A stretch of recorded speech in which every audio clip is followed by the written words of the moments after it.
Bonjour, ici Jacques Lefebvre. Amateur de voitures, bienvenue sur ma chaîne. Restez avec nous, on plonge immédiatement dans le sujet de cette vidéo.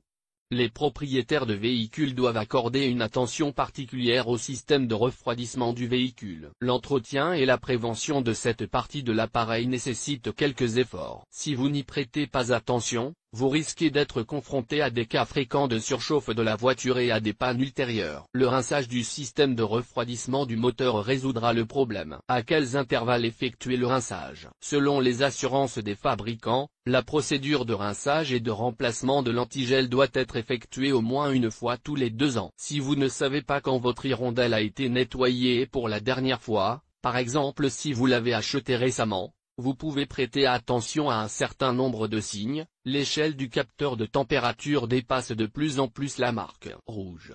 Le travail de la pompe laisse à désirer. Surchauffe fréquente du moteur. Un intérieur mal chauffé.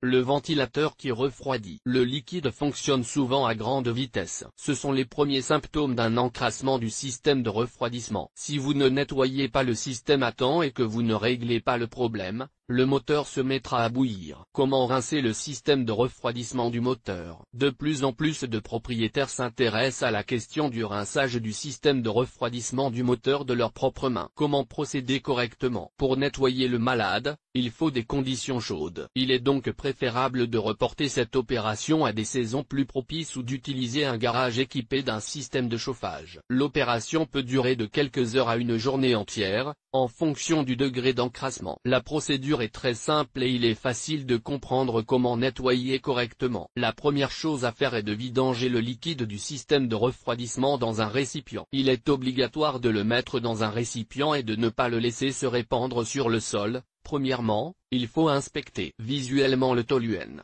Deuxièmement, ce liquide est très nocif pour l'environnement et les êtres humains. Il est donc nécessaire de travailler avec précaution et avec des gants. Après la vidange, il faut revisser le bouchon. Il convient de veiller tout particulièrement à ce qu'il n'y ait pas de biseau lors du vissage. Quelles méthodes peuvent être utilisées? Le degré d'encrassement du carburant détermine la méthode de rinçage. Il existe plusieurs méthodes utilisant des compositions différentes, dont le degré d'agressivité est différent, eau bouillie ou distillée. Cette méthode doit être utilisée si la couleur du tocol est presque naturelle et s'il y a peu d'impuretés. Solution acide. Si l'on trouve des traces de calcaire dans l'antigel, il faut rincer avec des acides. Vous pouvez utiliser de l'acide citrique, acétique ou lactique. Vous pouvez également appliquer une solution faible d'acide chlorhydrique, mais cette option est très dangereuse. Les solutions alcalines. Cette méthode permet d'éliminer les dépôts de graisse. Vous pouvez les diluer avec de la soude caustique ou du carbonate de soude. Il est possible de se chimiser et d'obtenir ainsi des solutions alcalines et acides. Lors de l'utilisation de ces méthodes, il est préférable de répéter la procédure plusieurs fois avec une solution faiblement concentrée, plutôt qu'une fois avec une concentration agressive et d'endommager les pièces mécaniques en caoutchouc et en plastique. Des moyens spéciaux sont vendus dans les magasins, et il est préférable de les y acheter. Les fabricants promettent qu'après l'utilisation de leurs produits, le système recevra une protection supplémentaire contre la corrosion, sous la forme d'un film qui recouvre les pièces. Malgré tout, les amateurs de voitures économiques fabriquent eux-mêmes ces produits. Rinçage à l'eau.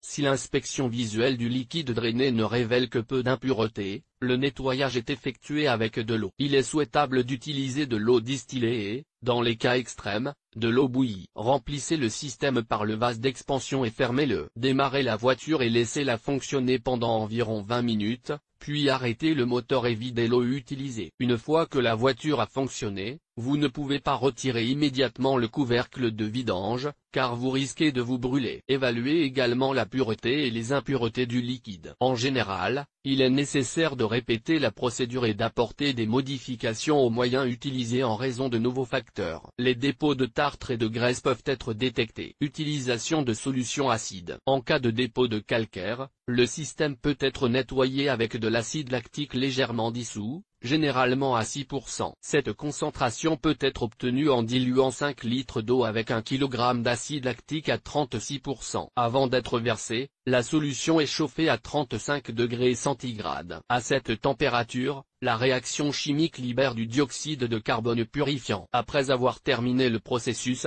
on égoutte et on effectue un rinçage à l'eau jusqu'à transparence totale. Le schéma est décrit ci-dessus. Il est possible d'utiliser du lactosérum à la place de l'acide lactique. Le principe d'action est tout aussi simple. Verser le produit dans le système, rouler pendant quelques heures, puis vidanger tout et rincer à nouveau à l'eau. Cette méthode est très efficace pour les voitures nationales, mais il faut se méfier des voitures étrangères. L'utilisation de l'acide chlorhydrique est plus risquée que celle de l'acide lactique. La concentration doit être inférieure à 2%. Effectuez le processus jusqu'à ce que le dégagement de gaz s'arrête. Ensuite, répétez les mêmes actions que celles décrites ci-dessus et, à la fin, ajoutez un liquide spécial pour la formation d'un film protecteur. Le dosage exact de l'acide citrique n'est pas indiqué, l'essentiel étant qu'il soit légèrement acide. Le temps d'exécution dépend également de la fin de la réaction, et un rinçage final à l'eau est également obligatoire. Pour activer les réactions chimiques, il faut réchauffer les réactifs versés, en laissant tourner la machine pendant quelques minutes. Répétez ces opérations plusieurs fois. Dans ce cas, le processus se déroulera mieux. Il est nécessaire de lire attentivement les instructions si vous utilisez des compositions acides produites en usine. Tout écart par rapport aux règles peut avoir un effet négatif et entraîner une panne. Nettoyage avec des solutions alcalines. Des solutions non saturées de bicarbonate de soude ou de soude caustique sont également utilisées pour résoudre le problème. Cette méthode doit être utilisée pour les taches d'huile importantes et les traces de graisse dans le liquide précédemment drainé. L'ordre des opérations est exactement le même. Vous démarrez le moteur et le laissez tourner au ralenti pendant environ 10 minutes, et ce plusieurs fois. Ensuite, vous appliquez de l'eau jusqu'à ce qu'il soit complètement nettoyé. Après des actions réussies, il peut y avoir quelques points sensibles liés à la détérioration des caractéristiques d'étanchéité des raccords. Cela est dû au fait que les impuretés sur les raccords, qui assuraient auparavant l'étanchéité, ont disparu. Il sera facile d'y remédier. Il suffit de resserrer tous les colliers. Ainsi, votre véhicule vous plaira pendant au moins 2 ans sans surchauffe. Quel remède peut-on acheter dans un magasin? Dans les magasins, il existe un très grand choix de produits qui ont un excellent effet nettoyant. Ils se répartissent en 4 grandes catégories: acide, alcalin, bicomposant, neutre.